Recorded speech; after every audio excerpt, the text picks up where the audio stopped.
उसके पास आई।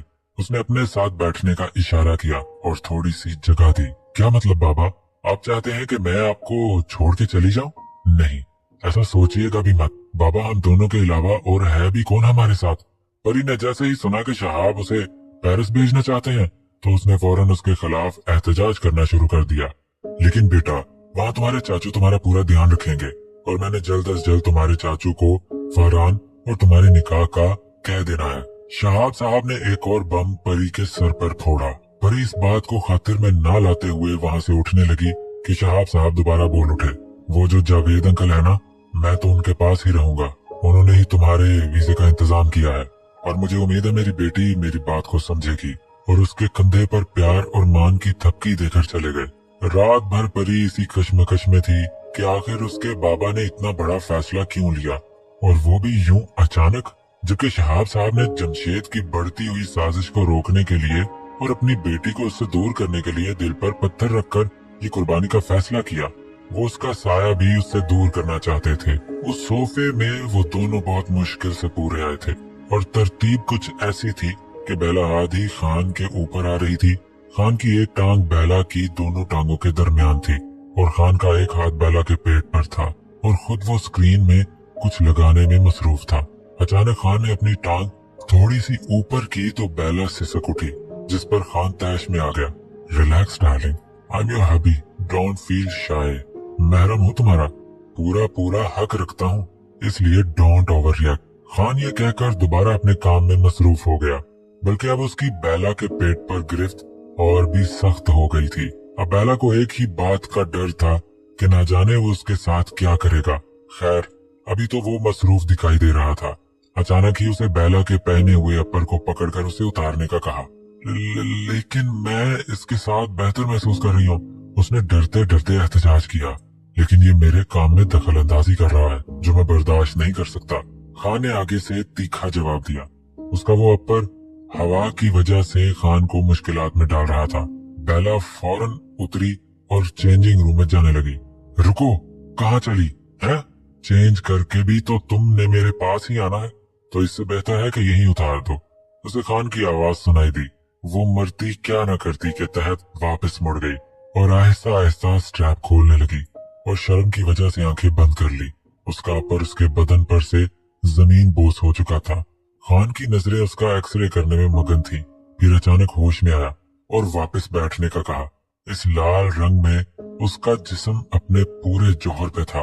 वो दोबारा इसी तरीके से बैठे था, बस फर्क ये था कि अब खान का हाथ और टांग सीधा उसके बदन को छू रही थी। खान ने एक फिल्म लगाई और पीछे लेटने वाले अंदाज में बैठ गया। उसका ध्यान फिल्म में कम और बेला पर ज्यादा था।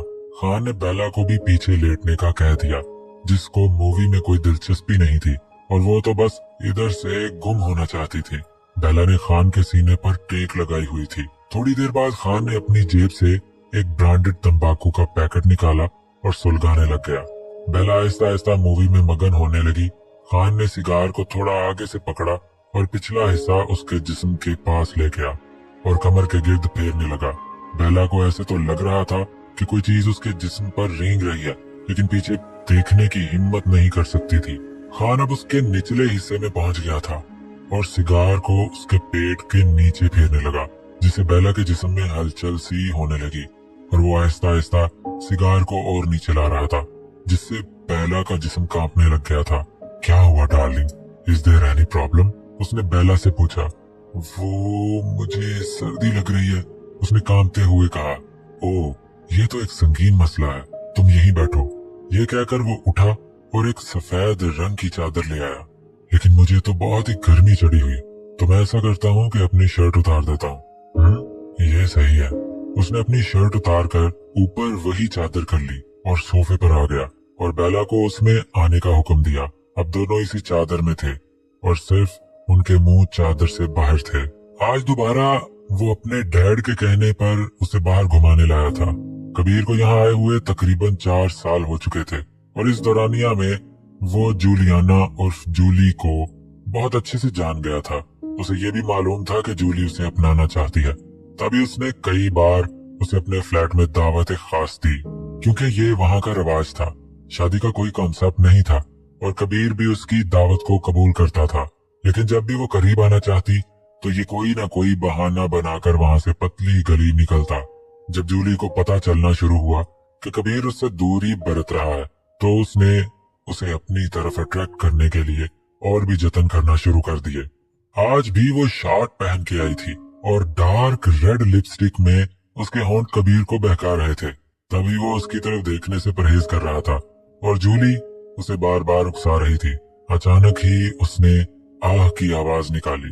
कबीर जो आइसक्रीम खाने में मसरूफ था अचानक मुतवज्जे हुआ। क्या हुआ जान, तुम ठीक हो? आउच, मुझे लगता है आंख में कुछ चला गया। कबीर जल्दी चेक करो, it's irritating me. Okay fine, show मी। कबीर ने उसके पास झुककर आंख के पास फूंक मारी। Now fine. उसके बाद कबीर ने उससे पूछा, हाँ थैंक्स, चलो रात बहुत हो गई है, मैं तुम्हें घर ड्रॉप कर देता हूँ। ये कहकर दोनों कबीर की गाड़ी में आए। कबीर ने म्यूजिक ऑन कर दिया और साथ साथ अपने सर को भी जुम्बिश दे रहा था और साथ ही साथ गुनगुना भी रहा था। कभी कभी जूली भी उसके साथ गुनगुनाने लगती। 2 घंटे की फिल्म थी।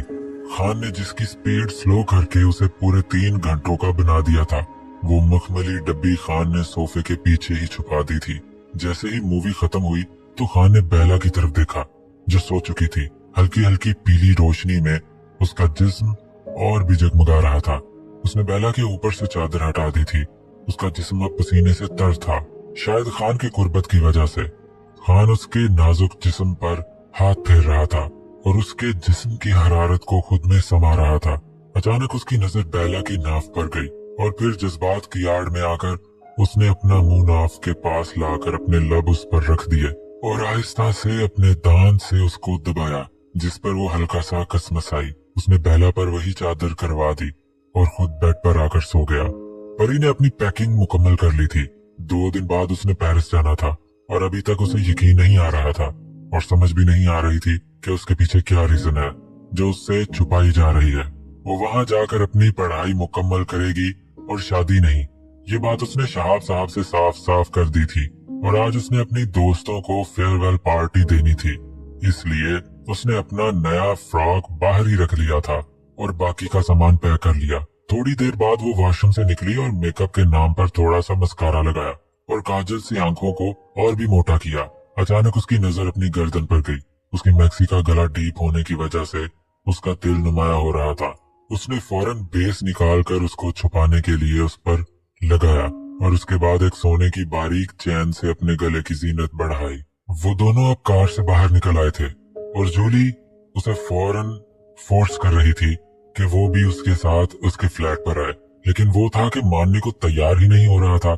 उसे पता था कि अगर वो ना गया तो डैड आज को दोबारा बातें सुनाएंगे, लेकिन आज उसे जूली के इरादे ठीक नहीं लग रहे थे और कबीर खुद भी बेकाबू हो रहा था, इसलिए उसने अपनी पूरी कोशिश करना चाहिए। लेकिन जूली ने उसका हाथ पकड़ा और अपने साथ अंदर ले गई। अंदर जाते साथ उसने दरवाजे को जोर से बंद करके अपने गुस्से में होने का सबूत दिया। जूली काम डाउन, जान क्या हुआ है? कबीर ने उसे बाजू से पकड़ते हुए कहा। कैसे काम डाउन कबीर, तुम अब अपनी मनमानी करते हो और मेरी चाहत का तुम्हें कोई एहसास नहीं और मुझे कहते हो कि काम डाउन।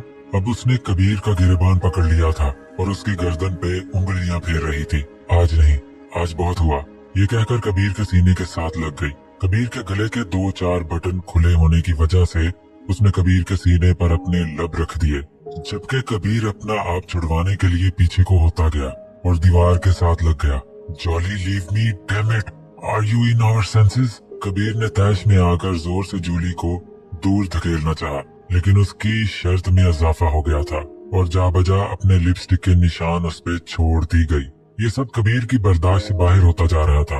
उसने अपने हाथ से अपनी कमर से उसके दोनों हाथ हटाए और एक जोरदार थप्पड़ उसके मुंह पर मारा और दरवाजा खोलकर बाहर चला गया। देखे बगैर के मुकाबले पर क्या असर हुआ है थप्पड़ का, या वो होश में है कि नहीं। सुबह जब बेला की आंख खुली तो उसकी नजर बेड पर गई जहां खान आराम की नींद सो रहा था। उसने फिर अपना हुलिया देखा और अपने कपड़े चेंज करने का सोचा, लेकिन इस कमरे में उसके कपड़े नहीं थे और अगर थे भी तो इस काबिल नहीं थे कि खुलेआम पहने जाए। ये सोचकर उसने वही चादर अपने इर्द गिर्द लपेटी और बाहर आ गई। वो काफी बड़ा घर था, हर कमरे के 2-2 दरवाजे थे, जिसकी वजह से उसे अपना कमरा तलाश करने में बहुत देर लगी। पाकिस्तान में वो इतनी मजे की जिंदगी गुजार रही थी, उसने सिर्फ एक दफा ही अपने बाबा से बात की थी। खान ने उसका पासपोर्ट भी ले लिया था। जब उसने वापस जाने की कोशिश की थी, ये सोच आते ही उसे दोबारा खान पर गुस्सा आया।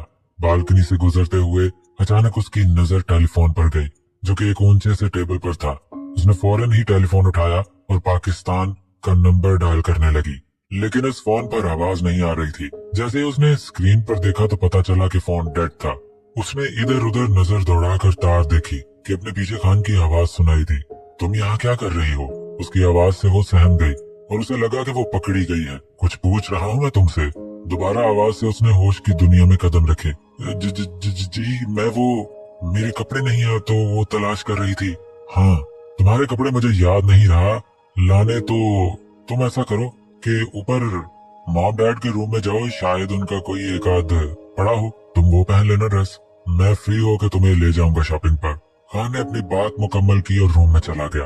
वो ऊपर गई तो एक साड़ी के अलावा उसे कुछ नजर नहीं आया, तो उसने उसे ही पहनने की कोशिश की।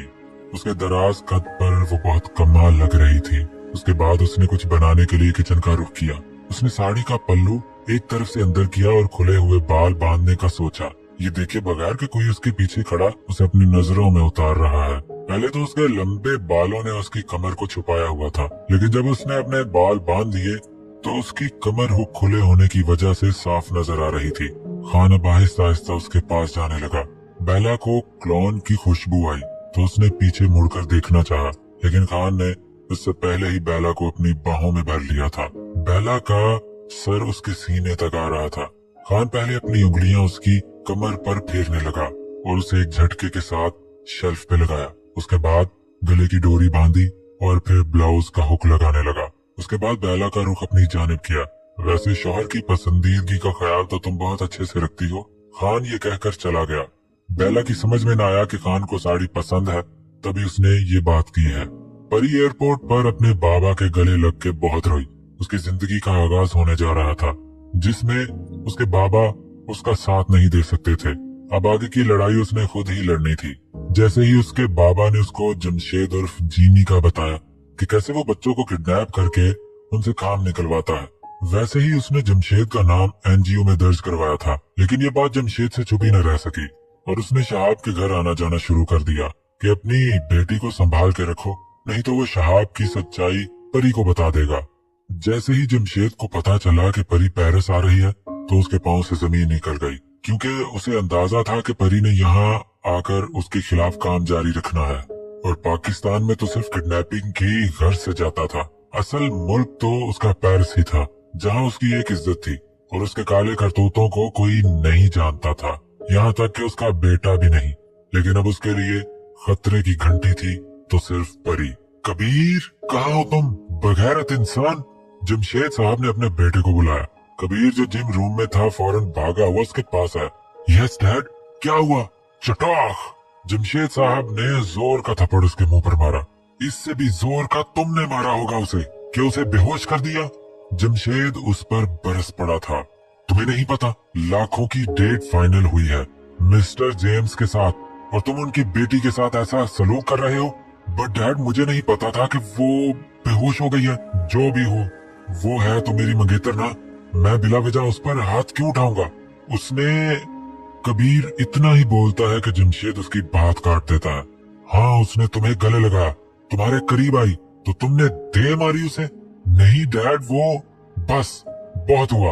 आज रात तुम उसके पास जाओगे, आगे मैं कुछ सुनना नहीं चाहता। लेकिन आज रात तो मैंने हैदर की बहन को पिक करना था, हैदर बिजी था तो उसने मुझे बोल दिया।